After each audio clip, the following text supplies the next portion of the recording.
Welcome to the Bare Metal Cyber CISSP Prepcast. This series helps you prepare for the ISS Squared CISSP exam with focused explanations and practical context.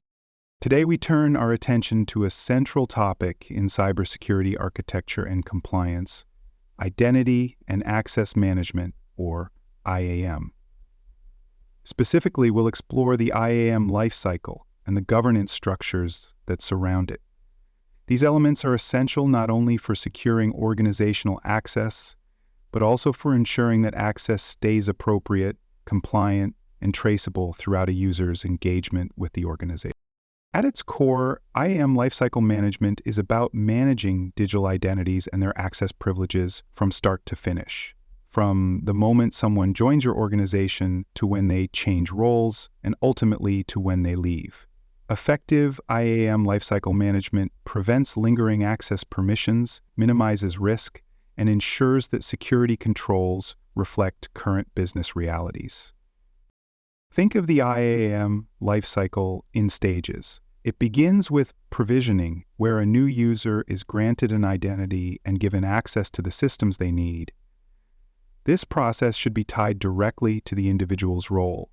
If they work in finance, they shouldn't get access to human resources databases or marketing analytics tools unless there's a clear business need.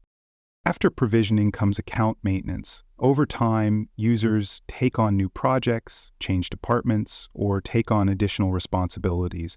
This makes ongoing maintenance and access review critical.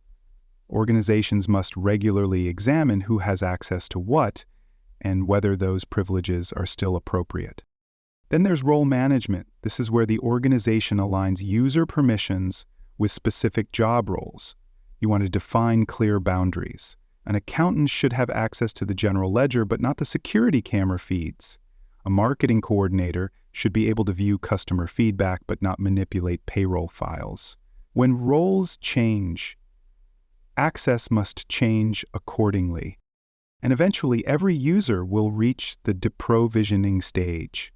Whether through retirement, resignation, termination, or job transition, access must be revoked swiftly and completely. Delays or oversights during this stage create real risk. Former employees, contractors, or third-party partners should never retain access after their engagement ends. Now let's talk about governance.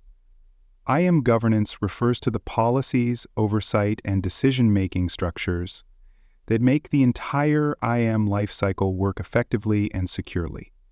It ensures that identity processes are carried out consistently, in alignment with security policies, and in compliance with relevant regulations. IAM governance provides the framework for who approves access, how changes are tracked, and how violations are detected and responded to.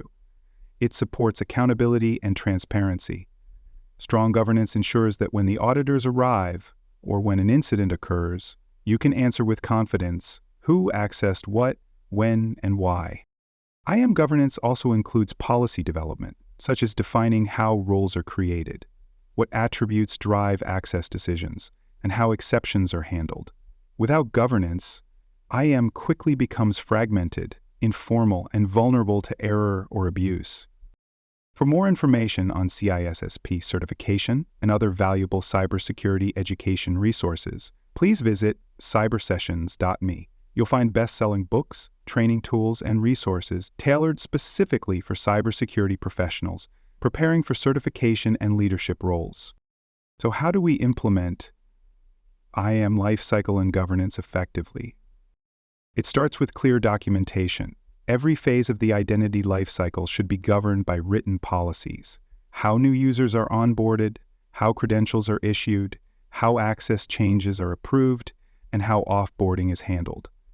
These policies should be detailed, enforced, and reviewed regularly. Next, consider automation. Modern IAM platforms allow organizations to automate provisioning, deprovisioning, access reviews, and even password resets.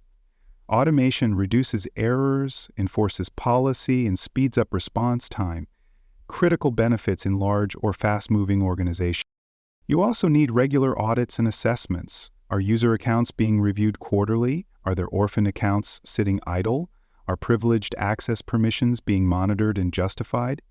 Regular review helps keep IAM practices sharp, secure, and compliant. Credential security is another must. Use multi-factor authentication wherever possible. Require strong, complex passwords and rotate them regularly. For sensitive roles or administrative accounts, use privileged access management tools to enforce additional controls and scrutiny. Let's shift briefly to the security controls that support effective IAM. First, use centralized IAM platforms that integrate with your directory services, cloud apps, and on-premise systems. This gives you a unified view and control point for managing identity across the environment. Second, implement privileged access controls. Admins, root users, and system-level accounts should be tightly restricted, closely monitored, and used only when necessary. Implement session recording and keystroke logging for administrative activities to maintain accountability.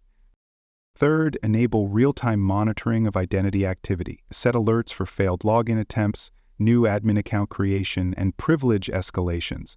Use SIEM systems or identity analytics to detect unusual behaviors and respond quickly. Fourth, patch your IAM software. Whether it's a cloud-based IAM platform or an on-premise directory service, it must be kept up to date to avoid vulnerabilities that attackers can exploit. Fifth, ensure comprehensive training. Every person involved in IAM, whether approving access, managing credentials, or enforcing policy, needs to understand the organization's IAM rules and security expectations. Continuous improvement is the final piece. IAM isn't static. As your workforce evolves, your applications expand, and your regulatory requirements change, your IAM strategies must adapt. That means updating policies, refining access models, improving detection and response capabilities, and investing in technologies that support those goals. Governance councils, steering committees, and cross-functional IAM working groups can all contribute to this improvement. Don't silo IAM inside IT. Engage security teams, compliance officers, business units, and human resources to ensure IAM governance reflects both organizational risk and operational need. As you prepare for the CISSP exam, remember these key ideas. The IAM lifecycle includes provisioning, maintenance, access review, and deprovisioning. Governance defines how those processes are managed. Both must work in tandem to maintain secure access, support accountability, and reduce identity risks across your environment. Thanks for joining us for this episode of the Bare Metal Cyber CISSP Prepcast. For more episodes, tools, and study support, visit us at baremetalcyber.com.